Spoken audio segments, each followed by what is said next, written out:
Dear students, I welcome you to this lecture.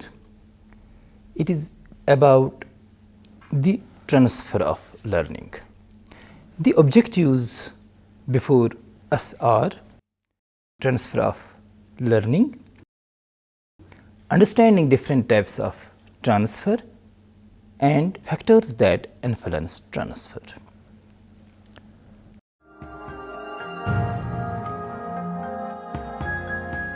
The process of carrying over habits of thinking, knowledge, skills and attitudes from one learning situation to another is called the transfer of learning or training. Many of the things we do or perform in our day-to-day life are often influenced by our previous experiences of learning or training. The learning of addition and subtraction helps a child in learning multiplication and division. Learning of mathematics helps us in solving numerical problems in physics. Learning to drive a car helps a person later to learn more quickly to drive a truck. In this way, learning or training in one situation influences our learning or performance in some other situation. This influence is usually referred to the carrying over of learning from one task to another. Not only the learning of the tricks of a trade or the knowledge and skill acquired in a particular subject is transferred to other situations, but also the habits, interests and attitudes get transferred and try to influence the activities of the individual in future. The effects of learning or training are cumulative in time. When an organism learns a list of words or undergoes conditioning, it is more or less permanently modified by his experience. When this organism faces new tasks and new problems, its behavior may be seriously affected by the results of fast learning and conditioning. It is only through such cumulative effects of learning that steady intellectual development and growth, progressive refinement of skills and creative thinking are made possible. Sometimes it is true that past experience hinders rather than facilitates the acquisition of new skills. Sometimes learning in one context undermines a related performance in another context. When past learning affects new learning, it is technically referred to as transfer of training or learning. Transfer of learning is one of the most pervasive characteristics of behavior. This is so because it is only through transfer of learning that continuity and lawful development of habits of ever-growing complexity is guaranteed. Transfer of learning also plays an important role as far as the emergence of consistent personality traits and the organization and integration of knowledge is concerned. Both of these depend upon transfer. Now, let us see what are the kinds of transfer. Transfer of learning affects learning of a new task in three ways. First, it is the positive transfer. Positive transfer occurs when learning in one activity facilitates learning in a new or similar task. Terming it differently, positive transfer occurs when skills previously learned help or facilitate the learning of a new skill. Placed in a new learning situation, the learner performs better than he would without benefit of fast training. A student's learning of arithmetic may be positively transferred when he takes up accounting at a later time. Or to explain this type of transfer, we will use a simple example from our life, assuming that we know how to ride a two-wheeler, say a motor bicycle. All of us must first learn to ride a bicycle and thereafter only can we ride a two-wheeler. Why is it so? The reason is plain and simple. Our initial learning of how to balance on two wheels is done with practice, creating errors, falling down on a bicycle, and with practice our performance gets better, and finally we have mastered the skill of balancing. Now, after having mastered this skill on a bicycle, when we start learning to ride a two-wheeler, the effect of our previous learning, that is balancing on two wheels, facilitates our learning. Thus, a positive transfer effect of previous learning can be vividly seen. This type of transfer can be seen in various types of learning. Since transfer from one task to another depends mainly on the stimulus and response elements in both the earlier task and the new one, and thus when the response is expected from the two tasks or learning situations are similar, positive transfer takes place. With the increase of similarity between the two responses, the effects of positive transfer also become stronger. Maximum transfer occurs when both the previous and the present responses are similar or identical. For example, in learning mathematical tables, we begin to learn them. We start with the tables of 2 and learn that 2 into 9 is equal to 18. And when we move ahead, we learn the tables of 9. We see that 9 into 2 is also equal to 18. Here, both the responses being identical, maximum positive transfer takes place. Negative transfer. Negative transfer occurs when previous skill learning interferes with the learning of a new skill.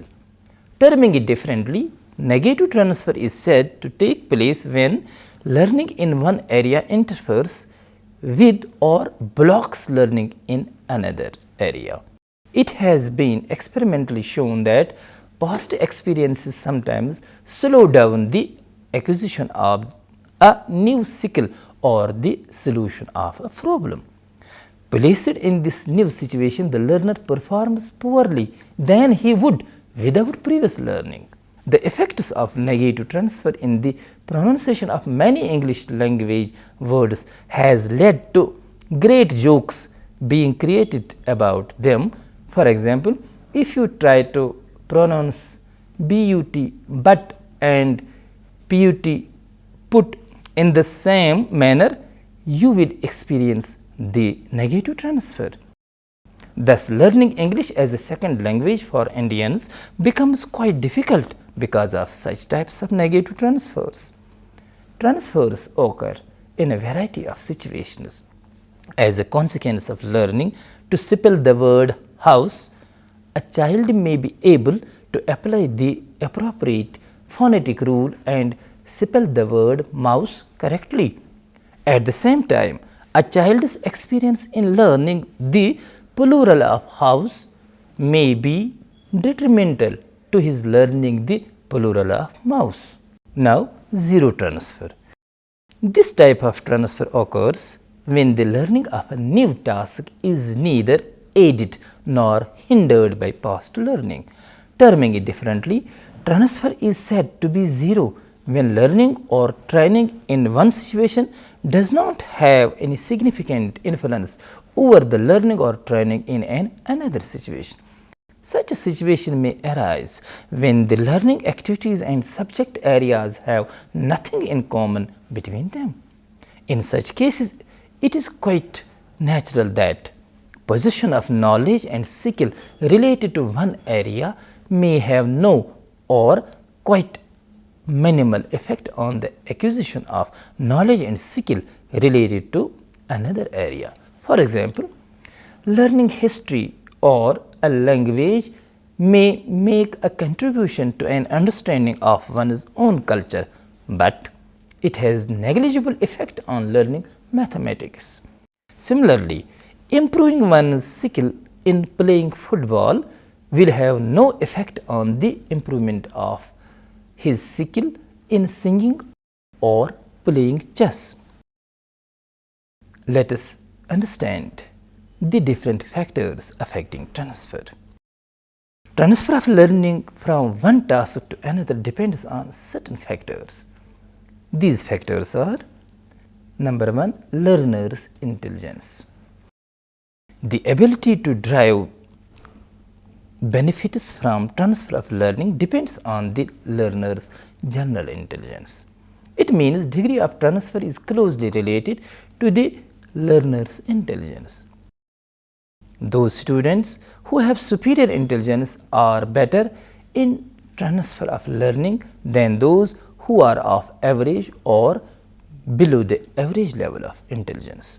Thus, transfer depends upon one's ability to generalize and the ability to perceive relationships between two situations. A dull child is unable to see relationships between two situations, since he or she fails to grasp the meaning of the material taught. The dull child learns by rote and therefore cannot apply it to new situations. The higher the IQ, the more capable one is of positive transfer. Charles Spearman, the author of two-factor theory of intelligence, speaks of transfer involving the general or G factor of intelligence, the ability to perceive relations, reorganize experiences and adapt one's responses to new situations are all functions of the G factor. Attitude and ideals. Formation of attitudes and ideals help one to transfer the knowledge and the skill from one situation to another. If attitude of the student with regard to a subject that he or she wants to transfer is proper, then his attitude or her attitude is helpful in the positive transfer. Common attitudes, ideals and ego involvement constituted factors of transfer according to Bagley, particularly for transfer of traits like honesty, neatness, tidiness or etc. Common attitude to the two fields are necessary. Otherwise, one may be honest at home and dishonest at school. Bagley has stressed that such qualities should be taught and accepted in ideals so that the ego of the person would be involved. This would ensure that the qualities are transferred to all fields of activity of the individual. Meaningfulness of material. Transfer relies heavily on meaningfulness of material. When teachers teach everything and do not encourage pupils to see relationships or to generalize, pupils fail to apply their learned knowledge to the new situations and thus fail to transfer what they have learned. Transfer is much dependent on understanding. Therefore, the more the learning is meaningful and understandable, the more it is possible that it may be transferred. School curriculum has to be organized in such a manner that leads to maximum transfer. Every subject of the curriculum has transfer value. Subjects having a social utility value like social studies, applied arts, socially useful productive work may be included for the benefit of the child. These subjects help in transfer of training. The teacher should take some important steps to achieve maximum transfer, just like number 1, make use of audio-visual aids for concept clearance. Number 2, discussion should be organized around topics of social importance. Number 3, excursions may be organized to impart a first-hand knowledge of the subject discussed in the class. Number 4, the teacher must help the students to find out similarities between school learning and life experiences. Curriculum may be enriched generously with opportunities for applications of what has been learned. This requires planning and correlation among areas of the curriculum. For example, similar principles of science are applicable in music, shop, home economics, and countless other areas. Now, generalization. The more it is possible to find out general rules on the basis of experiences, the more it is possible to transfer the knowledge of one subject to the learning of the other subject. Judd, the author of the theory of generalization, defined it as a kind of summary of many experiences. It makes possible the proper interrelating and interpreting of a whole body of varied experiences. The theory of generalization developed by Judd was of the opinion that transfer of learning can be facilitated by teaching students general principles rather than specific solutions. His theory of generalization insists on a systematic organization and generalization of experiences in order to achieve the maximum transfer of learning. As a result of certain experiences, the individual reaches some conclusion or generalization. This conclusion or generalization can be applied by him to oncoming new situations. Generalization is a principal law, a rule which can be easily transferred to other situations. In classroom learning, for instance, the principle of division illustrated in the context of short division should transfer to the learning of long division. Proper teaching methodology. Those teachers who believe in teacher-centered method of teaching make use of any method of teaching which adversely affects the transfer of learning. Such wrong methods deprive the children of the opportunity to seek relationships and applications. It may be stated that all methods of teaching have their limitations. Hence, the teacher has to carefully choose his methods of teaching. Some principles may aid his selection of methodology. Number 1, the teacher can fix goals beforehand and choose methods accordingly. Every topic of the curriculum in each subject has a definite goal. The teacher should fix up the goal for each topic beforehand and choose proper methods to achieve it. This choice of the proper method would enable the child to acquire certain attitudes and behavior patterns. It is these attitudes and behavior patterns which are transferred from one situation to the other. Number 2, keep in view individual differences. Every child learns according to his mental growth. Hence, there are individual differences in learning. The teacher should use those methods which provide for individual development of the child. He may modify the method for providing this opportunity. The teacher has to individualize, personalize, and psychologize instruction. Here is another one. Follow the principle of correlation. The teacher, while teaching a particular subject, should explain the related education materials of other subjects. This would enable the child to understand identical components between different subjects and transfer of knowledge will take place. John Dewey, the American author and writer, has educated the project and problem solving method of teaching. The overall implication is that for effective transfer to take place, learning should be organized around the kinds of authentic problems and projects that are more often encountered in non-school settings. The teacher will have to choose methods which lead to mental development. The teacher should choose those methods of teaching which develop the spirit of inquiry and investigation in the child. This would enable the child to develop a desire to know and love for wisdom. This may also satisfy his hunger for the soul. Experiential learning takes place when the focus is on meaning-making aspects of learning from direct experience.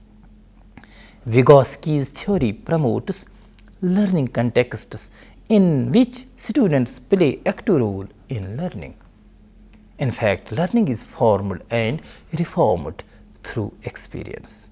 This experience-centered climate would enable the child to achieve a great deal in life, and this achievement will be possible due to transfer of training. Scope for practical application. Knowledge becomes power only when it is applied in a practical situation. The teacher should provide opportunities to the child for the practical application of the knowledge acquired. This is especially applicable in the fields of different sciences and humanities. Now, transposability of insight. The Gestalt psychologists view transfer as the result of transposability of insight. Transposition theories have been called as patterns of experience. This theory for the first time was developed by Max Wertheimer. He says, a gestalt is a whole, the behavior of which is not determined by that of its individual elements, but the part processes are themselves determined by the intrinsic nature of the whole. Gestalt psychologists brought into focus the role of insight in the mechanism of transfer of learning. They asserted that in transfer, the identical elements and generalization don't get transferred automatically unless one has developed proper insight of using and employing them and is desirous to transfer it at the right time. The followers of the Gestaltists believe that insight, understanding, or generalization arises from the individual's reconstruction or reorganization of experiences. Now, motivation and transfer. Transfer does not take place automatically. The intent to learn and a will to achieve help us a great deal in transfer. Naturally, it involves a deliberate effort on the part of the teacher to plan learning experiences that will encourage learners to look for and exploit situations that lead to transfer. More of illustrations can be of great help in this regard. In other words, learning has to be deliberate, meaningful and goal-directed and not casual, blind and aimless. Teaching for transfer of learning is most effective if it is the teacher's conscious goal and procedure. When not teaching for transfer, the teacher is likely to lapse into teaching specifics with limited applications and to fail to arouse the imagination of pupils for the possibilities of wider applicability of what they are learning. Now, identical elements. Each activity is composed of many precise moments and connections. Transfer occurs to the extent that two activities share certain elements. The amount of transfer is proportional to the number of identical elements or components in the two learning situations. The amount of transfer depends on the degree to which they both involve responses using the same concepts, operations and symbols. For example, study of biology helps one in the study of medicine and study of mathematics help us in the study of engineering. The notion is that the shared elements will be detected more by the learner and this will lead to more rapid acquisition of the transfer of tasks. This idea has been responsible for curriculum construction in schools to link related disciplines together. Thorndike and Woodworth suggested that transfer from one task to another would only occur when both tasks share identical elements. Further, they proposed that The greater the number of shared elements, the greater the amount of transfer.